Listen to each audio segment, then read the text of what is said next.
Good. As I said, we are up again for another round of our FAST4Future seminar for this month of September 2025.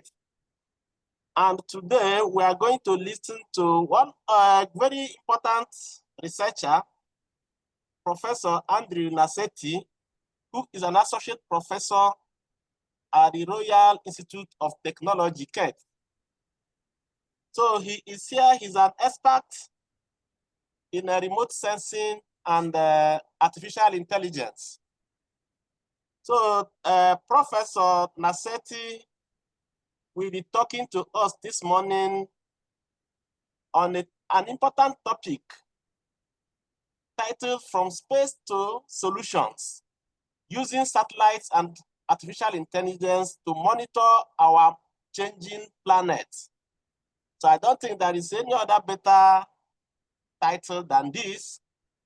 And for the next 1 hour, we'll be listening to Professor Nassetti. Prof, it's up to you.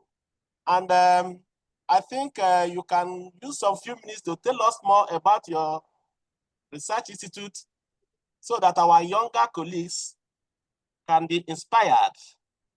Thank you. Yeah, you sure. now have the floor. Thank you so much for the introduction. Yes, as you mentioned, I'm working at the Royal Institute of Technology in Stockholm, Sweden. It's one of the larger technical universities in Sweden. And I'm teaching mainly remote sensing and geospatial artificial intelligence in different courses in a bachelor and master program. And my research, it's mainly aligned with my teaching, and I will show you some of our activity here at KTH. So you have also my email address there. So if you have any question or any curiosity, you are welcome to just drop me an email, okay? Can you see my slide right now? Yes, we can see it. Okay, so that's just to confirm that is correctly shared. Okay, then we can start. I think I see that we have like a... So feel free to interrupt me if you want during the presentation if you have questions. So we can also have like an interactive presentation and seminar. So if you have any curiosity, feel free to turn on your microphone and just ask a question. We are a small number of people, so we can definitely interact more, okay? So this is the agenda for our seminar today. So I'm going to give you a bit of introduction about the Earth observation big data and how this data is acquired by some cutting-edge satellite technology.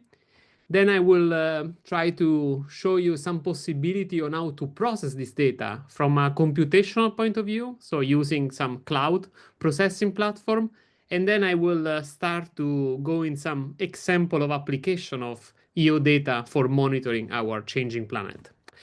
And at the end, I will show you some of the more advanced research that we are doing right now that are related to develop foundational model for EO data. So first of all, I just want to give you a quick overview about our remote sensing framework. So remote sensing is this discipline that is using some sensor to acquire information of different objects on the ground. These sensors are using the electromagnetic signal to understand the property of object on the grounds. And you can see here in this slide that we have two different main categories of sensor in remote sensing. Passive sensor that are using an external source of radiation to measure the electromagnetic waves from the object. So usually this radiation is coming from the sun. The sun is illuminating our planet, and this illumination is coming back to the satellite sensor that can detect the radiation. There are other type of sensor like radar sensor, LiDAR sensor that are active sensors, so they are providing their own source of light to understand the property of the object. As you can see here in this slide, we have different platforms where we can install the sensor, from UAV platform, airborne platform, or satellite platform. And today we are going to focus on how we can use satellite-based sensor to monitoring our planet. So in the when we are talking about remote sensing from satellite, it's also common to call it Earth observation data. So Earth observation is data coming from satellite that is observing our planet. And especially today, we are in a very fast growing period of this satellite technology. And we are entering a new era of Earth observation data because a lot of different agency from International Space Agency or innovative companies are launching new satellite and are acquiring a huge amount of data every day. I will show you now some example. The main reason why we were able to increase the number of satellite and the number of data that we can acquire is related to the satellite technology that we are using. As you can see here in this slide, there are different types of satellite with different weight. So in the past, we were only able to launch very large and heavy satellite, like the first one in the top part of the slide, that is RadarSat-2. This satellite was quite bulky satellite, so over 1 ton. But now, thanks to the cutting-edge technology in designing the satellite, we are moving to very light satellite, as they call nanosatellite, including the CubeSat, that are reducing the size of the satellite, decreasing the cost to launch and develop a satellite. So more or less in the last decades, we managed to reduce the complexity of designing a satellite and improving the capacity of launching satellite. In particular, a CubeSat, it's a set of satellites that are made by these small cubes. These cubes are like 10 centimeter by 10 centimeter by 10 centimeter size, and they can be developed with an aggregation of these small cubes, and they're really, let's say, cheaper to develop than to launch to develop new constellation. So thanks to this technology, we are now launching a huge amount of satellite, especially in the low Earth orbit. The low Earth orbit are the orbit that are needed for Earth observation satellite to have a good revising time and good coverage of the Earth surface. And we are increasing the number of satellite, especially for Earth observation. This was a study from 2011 that was published in a science journal that was trying to estimate the number of satellite that we will have today in 2025. And it was like an underestimation of the number of satellite. We have more than the one that they predict in 2011 in the studies. Just to give you an example, at KTH, there is also a project for one student satellite. So there are aerospace students that are developing their own satellite that is called KTH MIST. Just to give you an idea that it's really possible for small companies, startups, to start to develop their own satellite. And now I will show you a quick video. If we can start. So you can see here in this video the increase of satellite from the 60s to now.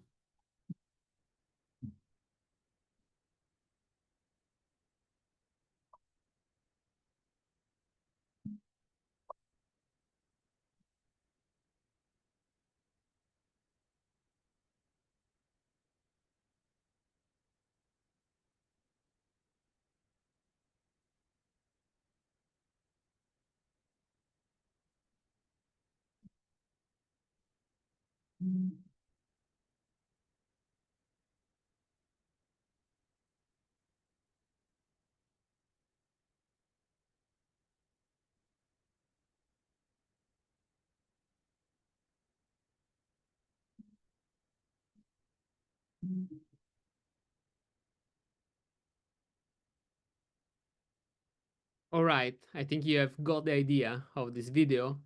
So it's kind of crowded out there. So in this low Earth orbit, where all these Earth observation satellites are orbiting, now there are thousands of satellites orbiting around Earth and acquiring new and new data every day.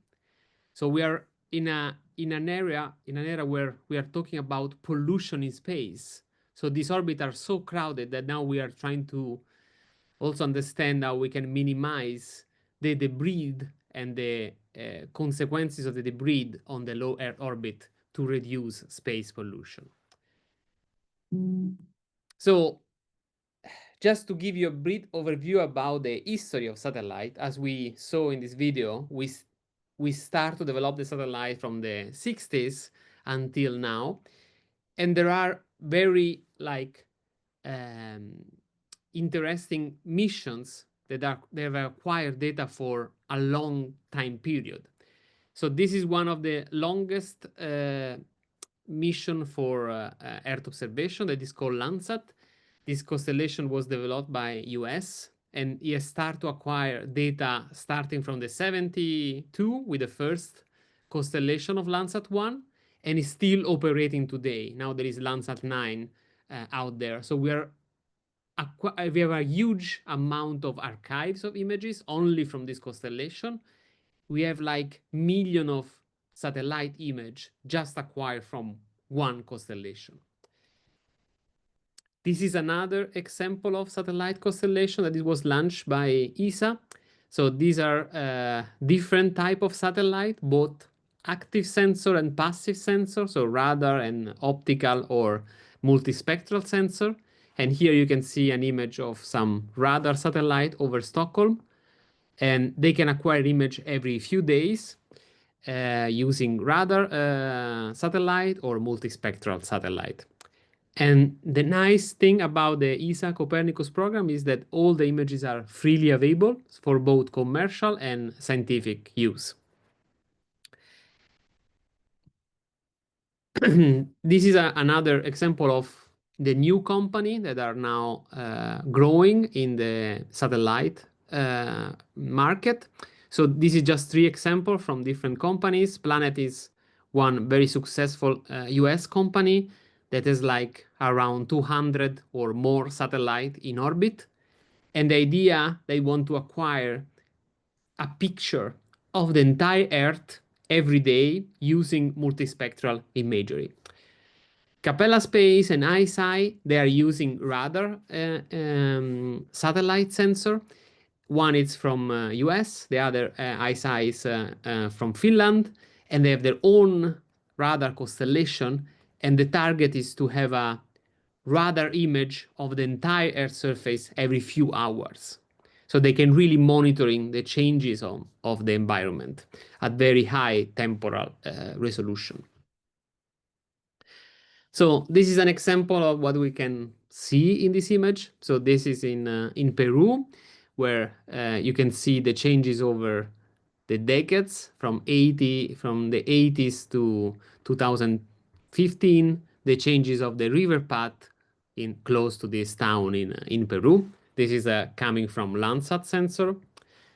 This is another example where you can quickly see the expansion of a city in China with a huge amount of urbanization that was performed in the last decades here. This is another example of Amazon deforestation. So in Brazil, where you can see all the forest that has been cut in the last decades in this area. These are like 3 examples of like long-term monitoring over years. And here there is another example where you can see the high temporal resolution of a radar sensor. This is the harbor in Hamburg in Germany, where you can see all the movements of the ships in the harbor and all the changes at high temporal resolution in this area. So we can monitoring long-term changes like deforestation or urbanization pattern, but we can also monitoring like very high frequency changes like the sheep that are moving around in an arbor. So all this introduction is to give you an idea about this situation that we have right now about this Earth observation big data. And obviously, this is bringing us a lot of new opportunity for developing near real-time monitoring of different phenomena affecting built and natural environment. We have this huge amount of data that provide us a dense time series of global environmental change. And also we can develop new operational reliable services based on this data. Now, everything it seems wonderful, but obviously all the opportunity comes also with challenges. And in particular, it's not easy to handle all this data. It's not just analyzing one satellite image. Here we are talking about petabytes of data coming from space. So the main challenges are related to deploy some computing infrastructure to handle and process all this huge amount of data. Then we need to understand how we can develop new algorithm to process the data. And here it's where the artificial intelligence is used. And then we can also think about how we can integrate the satellite data with all the other geospatial information that we have. For instance, sensor on the ground or data from drones or other sorts of geospatial information. So some of the challenges have been addressed in the last years, especially the cloud processing platform. So here you can see some of the example of this processing platform. The main idea of having this data in the cloud is to avoid to move the data from the repository where they are stored to a machine that needs to process them. So there are different examples. Some of them are coming from like the European Space Agency or some open source initiative like the Open Data Cube. Some other initiatives are mainly coming from large company like Google, Amazon, or other large company like Sentinel Lab and Descartes Labs. But the idea is the same. They are give you access to a cloud processing platform where you can analyze the data and process the data directly in the cloud without the needs to move the data to another machine. I will give you an example of a Google Earth Engine platform. This platform was developed in the last 10, 15 years by Google. It's completely free for research purposes, and you can analyze this huge amount of data coming from space directly in the Google Earth Engine platform. So you have the data, you have the capability of developing algorithm within this platform, and you have access to different processing unit able to analyze the data. So you're bringing together the satellite imagery, your own algorithm, and try to target some real application, real scenario application. So this is just an idea where also this platform can be connected with AI technology. So this is everything. It's in a Google environment where you have the storage, you have Earth Engine, and you can also connect it with a regular AI platform to process the data. And if you are familiar, you can use also some very popular coding tool like Colab or TensorFlow library. But the basic idea is to now, in the remote sensing community, in the last 10 or more years, we start to use more and more machine learning and deep learning algorithm to process the data. And we have done this for different application for wildfire detection. I will show you some example for biodiversity monitoring, for water related application. The idea is we get all this data from space. We try to develop some AI power algorithm and we try to address some of the possible application. So now I will show you some possible examples and some of the research activity that we are doing here at KTH. But feel free to ask questions if you have any curiosity anytime, please. So at KTH, we have worked with this EO data in the past, and we have developed different type of algorithm, especially to use this dense optical and radar image time series to monitoring environmental phenomena. We are also expert in reconstruct three-dimensional information from this image, and we are developing different machine learning, deep learning based algorithm. We have target different application, some change detection over urban area, land cover mapping, forest monitoring. I will show you some example. So this is one of our recent project. So now we're going to the application side. So this is called Biomaster. It's what we have developed for monitoring the above ground forest biomass using multimodal, so radar and optical satellite time series. The basic idea is to try to estimate the above ground biomass, that is one of critical measurements for understanding the carbon sequestration in forest using satellite technology. Usually, this biomass is estimated at national scale if you have like LiDAR and airborne data or terrestrial measurements, but these solutions are quite expensive and time consuming, and it's not easy to cover the entire forest in a country. So the idea is to see if we can use this satellite data together with some AI-based technique to estimate the above ground biomass. So we developed what we call a benchmark dataset. So a dataset that is able to test different model and understand the performance of this model for this task of biomass estimation. To have an idea about the coverage and the size of a benchmark dataset for this kind of model, this dataset was developed in Finland. You can see here in the map the different area in Finland where we have reference data from airborne LiDAR. And for each of this area, we have several images that cover in the same area with an amount of 30,000 patches, so small image covering the different area in Finland. And we use this data from 2070 to 2021 to benchmark different algorithm for biomass estimation. I will skip most of the detail in this slide, but just to understand that there is a lot of processing of pre-processing on the satellite data to construct one of these dataset. We are putting together this radar imagery and optical imagery to try to estimate the biomass.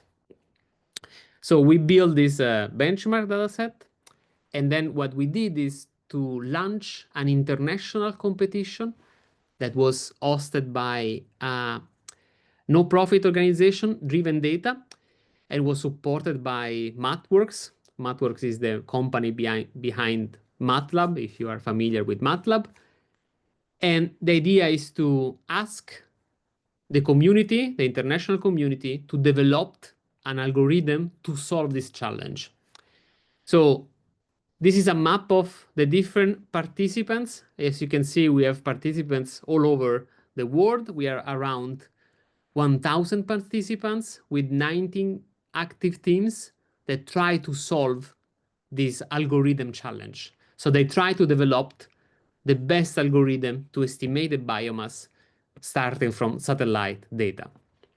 There was also some prizes, so the winning solution can get some prizes to solve this challenge. As you can see here in the graph, this is the score. So a lower score here means a lower root mean square error, so a better estimation of the biomass. And we can see that after a period of time, they converge to a very low or a very good score for the best model.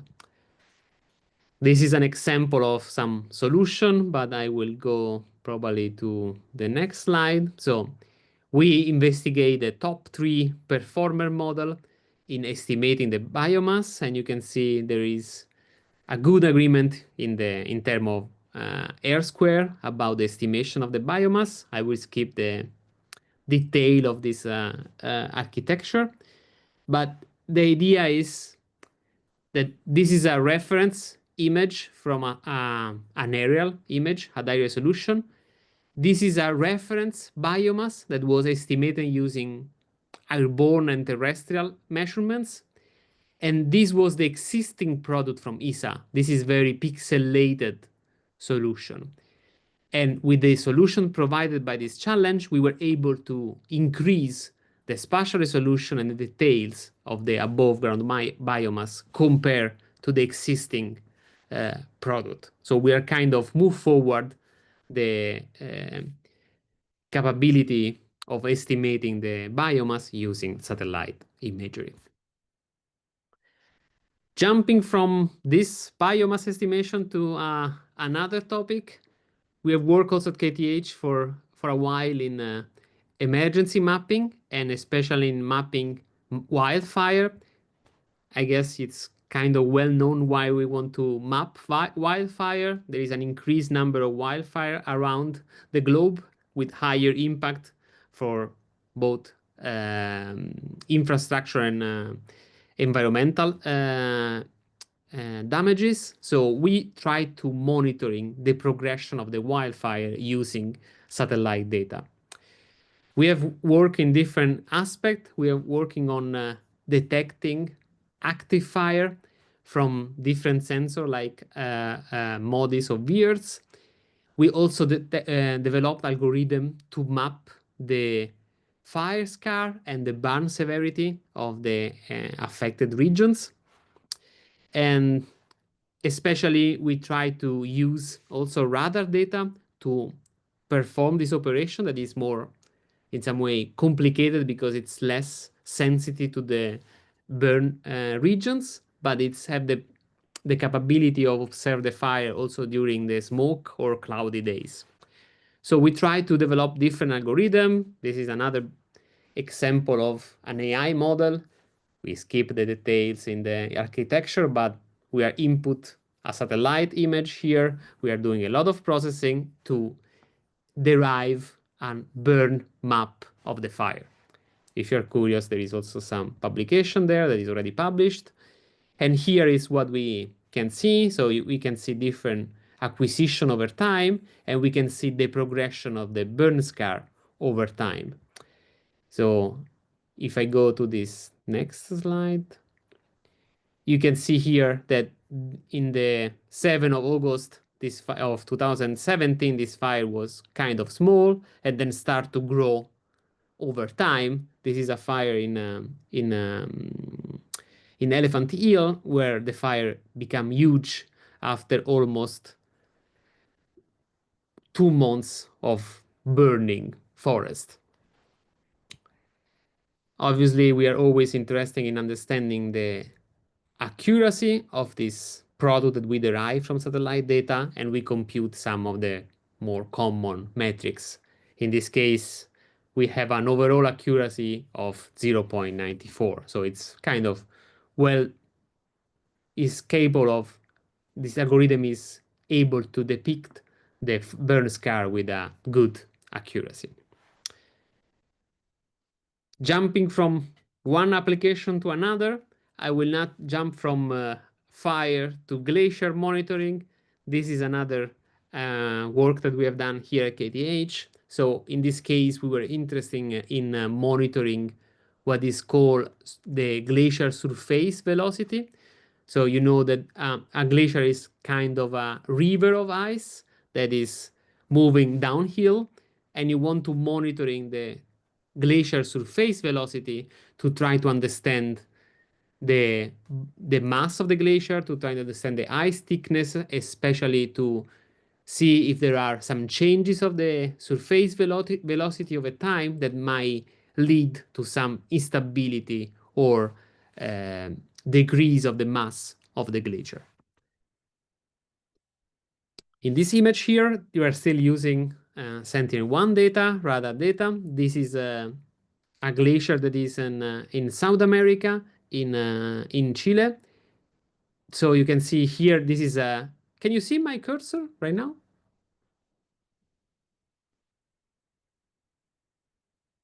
Can you? Yeah, you can see it. Yes. Yeah. Yes, we can Okay, see good. it. So then I'm sure that I'm pointing on the right thing. So here, this is the top of the mountain. The glacier is flowing down in this direction and arrive in this lake. And you can see here, these are small error with different colors. That means the direction and the intensity of the velocity of the glacier. So we can see this is like a velocity map of this glacier. Now, in this graph here, we have a lot of different segments. The blue segment here is representing the velocity between these two time periods. You see in the x-axis, here we have the time, and here we can see the velocity between these two epochs. And the idea is to monitoring the velocity over time. So I will show you now that I can move the blue segment on another period. So this is now the velocity among these two different dates.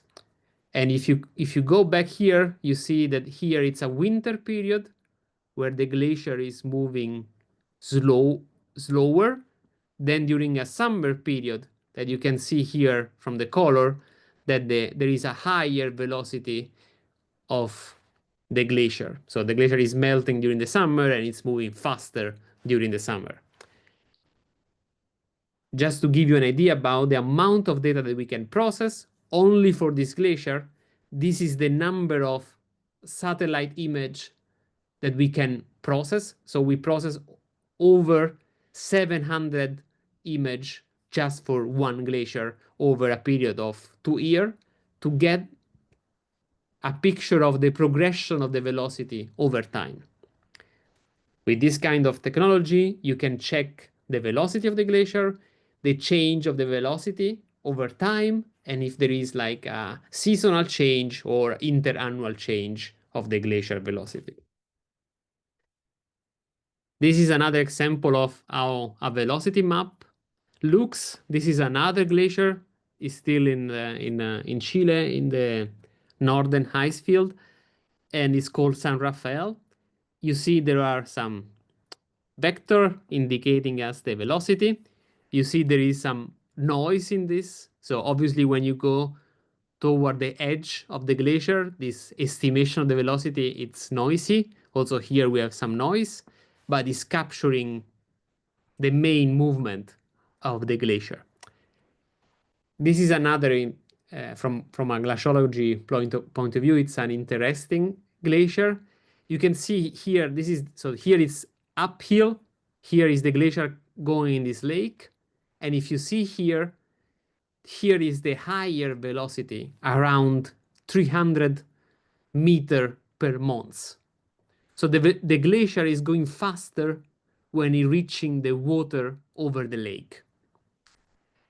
This could be a bit counterintuitive because we expect that where there is a higher slope, the glacier go fast than when there is like a flat surface like the water. But the main reason is that there is no friction here because the glacier is floating over the water. So then the velocity, it's going faster because the glacier has no friction due to the terrain. So here in this region here, you can detect where the glacier start to float over water.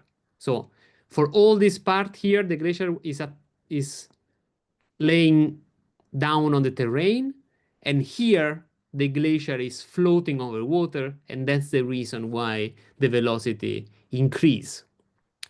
And this line is called grounding line for like defining the line where the glacier is not anymore attached to the terrain. All right, so I show you like very briefly a lot of different application of this combination of Earth observation data with some AI-based model. And now in the last 10 minutes that we have, I will try to like introduce you to the new models that we are developing now to analyze this data. And in particular, what we call a foundational model or a foundation model. I guess that most of you are familiar with ChatGPT. ChatGPT is a foundation model for text and language, and the new version also for like video and regular terrestrial imagery. So usually a foundation model like ChatGPT, it's what is called pre-trained on a massive amount of data. And this model is used to do different tasks. So if we look at ChatGPT-based model, is trained on text, images, speech, different type of data. We build a foundation model, and then we can do different tasks. We can do some questioning, answering, we can do some image processing, you can do some sentiment analysis, and so on. So you can use ChatGPT for different purposes.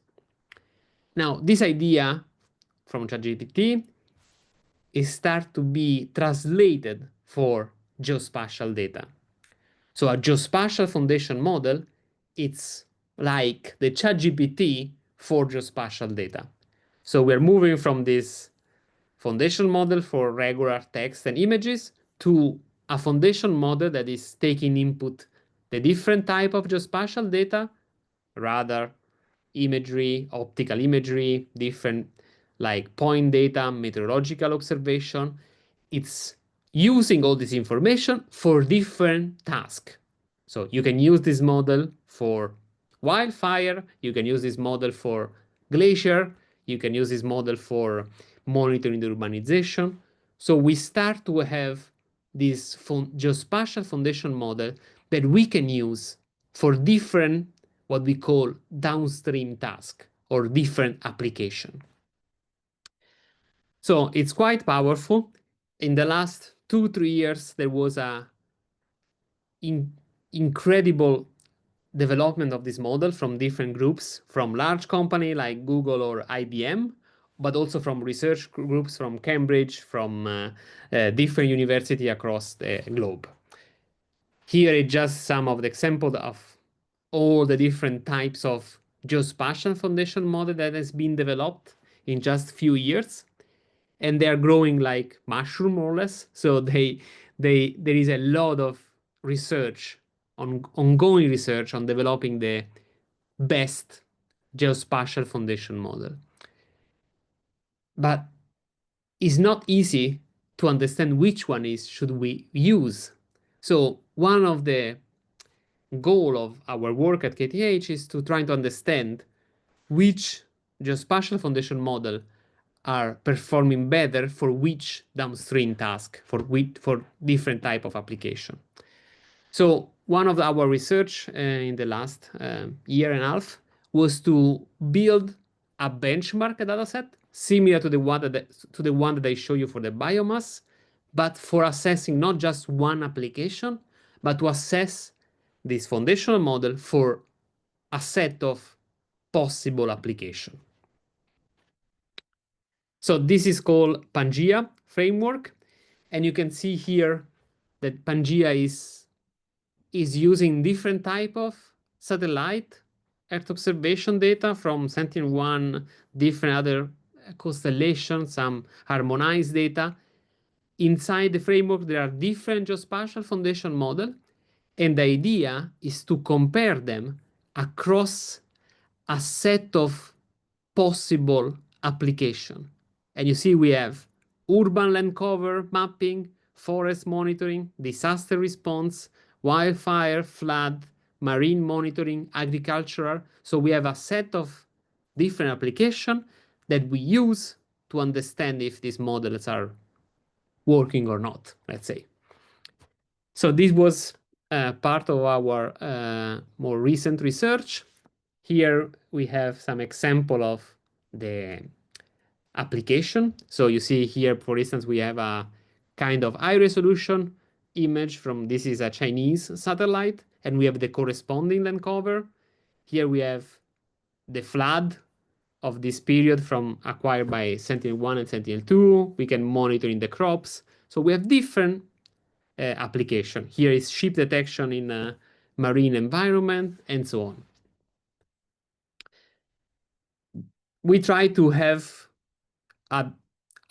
like a large coverage of the Earth in terms of different types of application. Obviously, it's not easy, as you probably know. We have bias towards some countries where they have a more data-rich environment. So Europe, Northern America, and China, where we can find more data and we can find more reliable data for each of these tasks. But in this framework, we try our best to cover and to have points all over the world, from South America, Africa, and other less represented regions. And now we're not going to go to the details of this table, but the idea is to score the results of the different foundational models. So this is the name of the model: Chroma, DOFA, Prithvi. These are different types of geospatial foundation model, and we compute the accuracy of this model across all the different tasks. And here in the last column, you can see the best perform. Yes, we have a question. Could you please repeat what came before the map? I didn't really understand what that meant about the AI models and the slides after the AI models. Just the brief summary. And I also had an internet connection, which cut me a little bit. So you mean in this part of the foundational model or the previous part, Aman? MLS. That's where it kind of got cut, where you introduced ChatGPT. This one. A little bit back. This one? Yes, that's where I got cut. Yeah. So here I was mentioning that we have, so you are familiar maybe with ChatGPT or similar language model. These are foundational models for analyzing text, images, and videos. Now, we are extending this idea of foundation model not only for regular text, but also for Earth observation data. So we are now investigating how we can develop what we call a geospatial foundation model.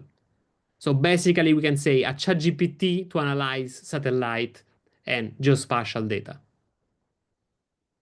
So here we are developing these are AI models that are called geospatial foundation model. Is it more clear?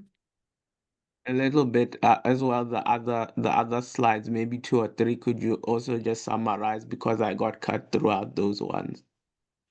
Yeah, this one. But, Yeah. Prof. Yes. Prof, I think you can continue with the seminar and end so that we can now go back to questioning when you can now be switching forth and back that way. Okay, Okay. Let's do like this, Aman. I almost finished, so I will finish my presentation, then we go back and we try to answer all the questions, okay? Okay, no problem. Yeah, thank you. So, yeah, but I almost finished. So this table, it's a lot of numbers, but what it's telling us is how this model perform in different application domain, from monitoring crops to floods to fire and so on. And this is an acknowledge about all this work. I'm not alone to do this work. It's an amazing team of people. You see, it's a lot of people involved, other professor and a lot of PhD students and postdoc researchers that are working on this project of Pangea to assess this new AI model for EO data. And I put here if you are interested in the code. And I finished my seminar, and I thank you very much for your attention. And I show you this strange image where before drones, one of the remote sensing platforms that we use was pigeon. We attach camera on pigeons, and we still collect aerial imagery of different areas. So thank you for your attention, and now we can start the QA session, I guess. Good. Thank you very much, Professor Nassetti. I think it was an exciting presentation, and I'm happy that our participants are following up. So this time around, it is time for questioning, comments, and whatever. So if you have any comments or questions, this is the time for it. I can see one question on the chat where I think it is still a man that was asking a question. Prof, are you there? Yeah, I'm here. Yeah. Good, good. So the question is, can you use complex analysis and relativity in satellites to solve Earth problems? I think that's what it means. Okay, I'm not sure that I understood the question, but what type of problem you mean? Well, a lot of these scientific theories use complex analysis. So do you use like the complex analysis to analyze natural disaster? And as well, when I mean relativity, how like these natural disasters affect the gravity of Earth or like the magnetosphere. So do you like use complex analysis to like analyze the natural disasters like glaciers, tsunamis, and tornadoes? I think so this type of analysis that we have done, it's more related to the mapping of the disaster after the event to provide like some emergency mapping response. So if you have a flood, a fire, or another disaster, you need some quick maps to understand the impact of disaster and like handle the emergency response, the rescues, and so on. So in this case, we are not using a complex theory to understand the impact of the disaster for the entire Earth. There are works now that are doing this geospatial foundation model, but not only for EO data, but also for climate and weather data. And probably this type of work, it's more related to understand, for instance, the trend of the disaster over time, and if there is some pattern in the type of disaster and the frequency of disaster due to a climate change scenario. But in this task, in this work that I present, it's mainly related to the emergency response. So we are mapping the disaster to provide some information where the disaster has higher impact and how to manage the response. So you're saying that complex analysis was not used on this map. It was just the regular analysis or Yeah, depends data what you mean for analysis. regular analysis, but yes, yeah. Yeah, back to the slide that I got cut out, just to give a quick summary and then, yeah. This one? Um, wait, back again? I think back one more time. Let me see. Yeah, then the first, the one before. This one. Yes. Yeah. So here, so imagine that this on this side here, on the left, we have like the standard foundation model for text. So this is ChatGPT thing. ChatGPT, Gemini, all the other language model or visual language model that we have developed in the last years. So this is a schema representing the developing and training of ChatGPT versus the possible task that you can do using ChatGPT. On the right side, we have the idea of extending this work, of this concept of ChatGPT, foundational model, to Earth and climate models. So here, instead of input text and regular picture, we are input EO data from radar, optical, LiDAR data.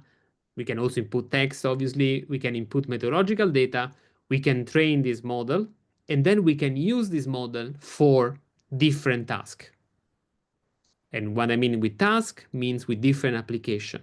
So you can monitoring the wildfire, the change in the glacier or in the permafrost. You can look at the sea surface temperature change, urban growth, and so on.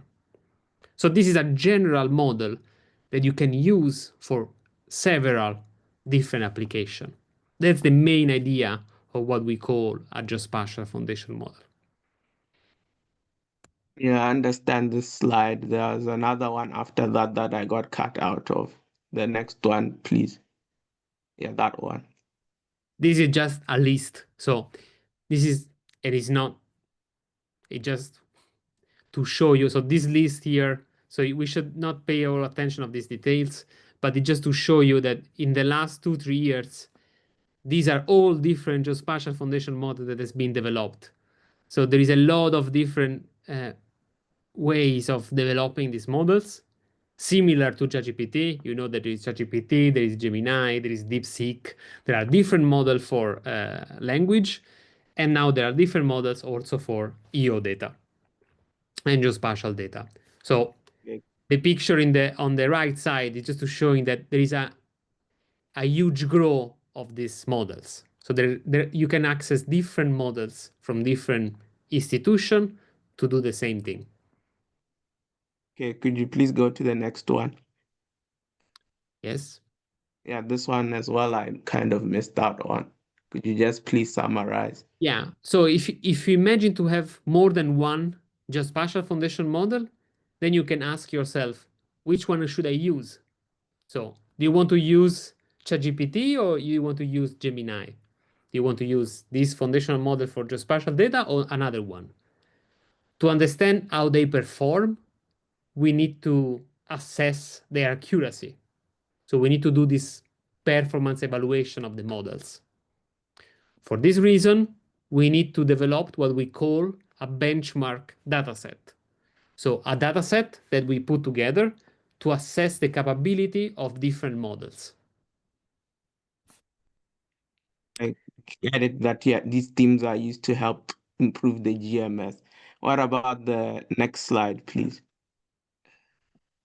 Yeah, this one, yeah, this one This is as what we well. did at KTH. So this is our work. So here we put together this, what we call Pangea framework, where we have different models here, and they're already growing. So it's more than the one in the slide already, because it's an open source project. So you can also contribute to it.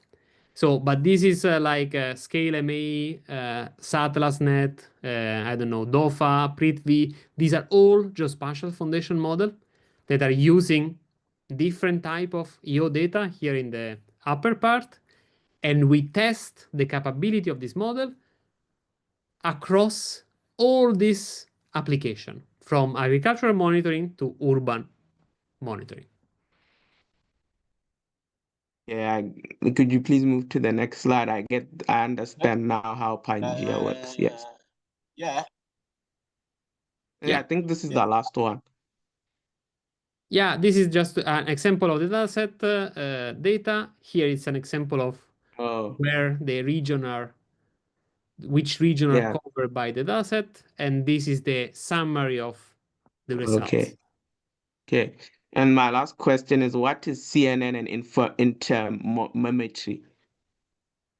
What is, Because sorry? you're saying, because in the one of the first slides, you're saying photometry, radiometry, and interferometry.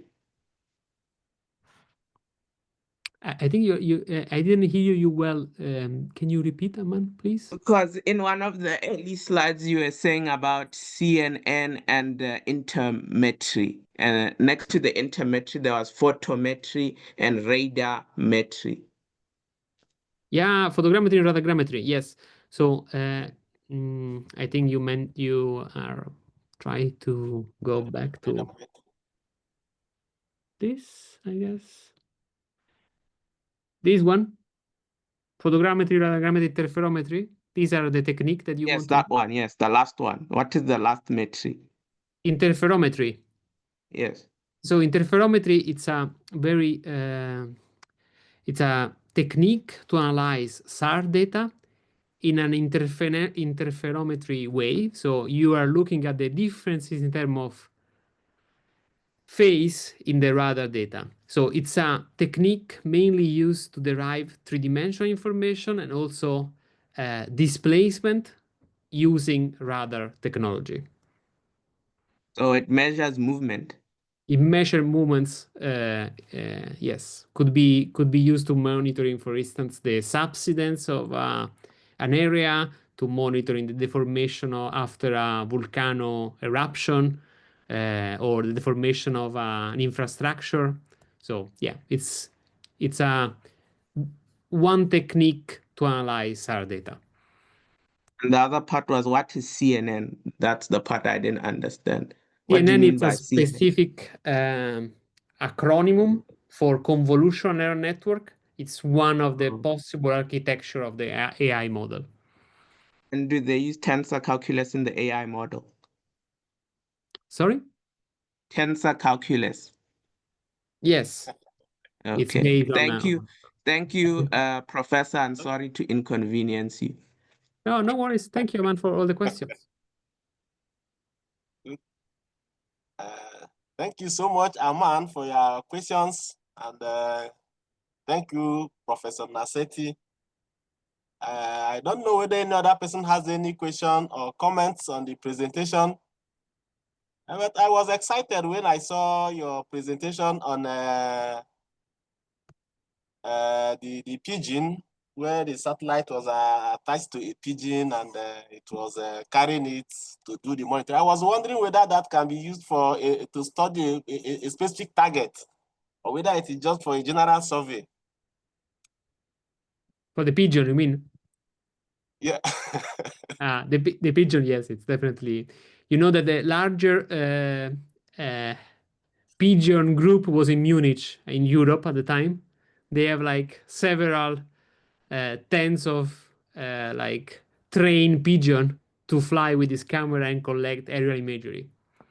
It was other times, but it's good to remember that we were putting camera not on drones but on pigeons at some point. Yeah. It's okay. Thank you. Okay. Thank you Well, for attending the seminar. And if you are curious about these things, yeah, you can drop me an email. Okay. Good. I think that there's no more questions, no more comments. So I think we can end the seminar this way. And once again, I thank you so much, Professor Nassetti, sorry. No worries. From time to time, we will be calling on you. I hope you will respond to us when we call on you again. Sure. We still have some other programs that may involve you in the future. And I hope you will be happy to collaborate with us. Thank you so much. And thank you for inviting me. Yeah. Thank you, everyone. Thanks. Bye. Bye-bye. Thank you. Bye-bye. Bye-bye. Thank you, professors.